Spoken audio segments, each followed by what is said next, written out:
in the human mind, there is two things that drive us: pain and pleasure.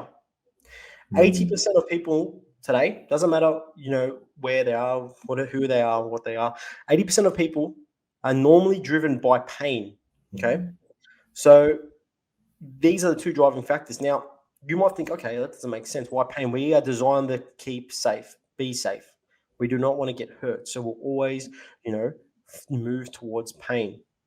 And Move when that away. pain comes, move away from pain, I should say. Now, have a think about this. Like, some people will set a goal. Maybe they want to lose weight, and they don't follow. Maybe they go and they set a New Year's resolution goal. They go to the gym, and then all of a sudden it's too hard. They quit within the month, and that's it. They don't follow through.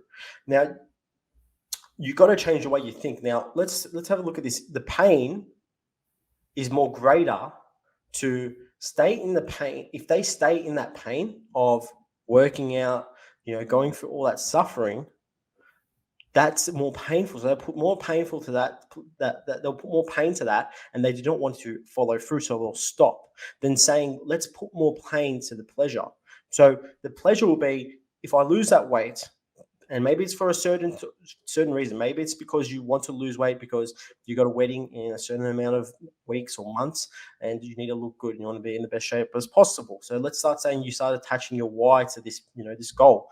Now you start putting pain. If you put pain to that goal, this is how you want to, I guess, go about that. You want to start looking at your pleasure. Now, the pleasure is you're going to be looking the best you ever looked. You're going to be feeling the best you ever felt, sorry, I should say. And you're going to be, I guess, in the best shape as possible at your biggest, one of the biggest moments in your entire life. Let's just say you're getting married. You put more pain to the pleasure. If you do not do this, if you do not lose the weight, if you do not feel good, if you do not do this by the time you are going to get married and walk down the aisle, what does your life look like? What are you going to feel like? Are you going to feel happy? Are you going to feel the best you ever felt? Are you going to feel like you achieved something? And that pain that is attached to that pleasure will drive you, because you're putting so much pain to that pleasure that it will drive you. So you're doing the reverse psychological method. Instead of putting so much pain towards I'm going to miss out and not eat all the junk food, and I'm going to miss out on the partying, I'm going to miss out. That's what people do. They put so much pain on that. They get the FOMO. They can't wake up at not early in the morning to do the exercise, or they can't be bothered going after work. And they put so much pain towards the pain that they will not follow through. They will not follow through. But if you do it and put it to the pleasure, to the outcome of what you want to achieve, same goes with property. Same goes with financial goals, business goals, relationships. Same goes with everything.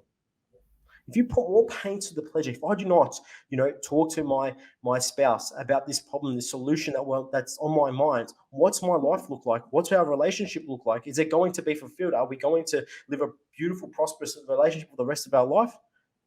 Or is it going to equal in disappointment, divorce, and if we're going to lose the properties and we're going to lose our, everything's going to get split in half? Are we going to be distressed? Am I going to be depressed? And you put so much pain on that because you do not follow through.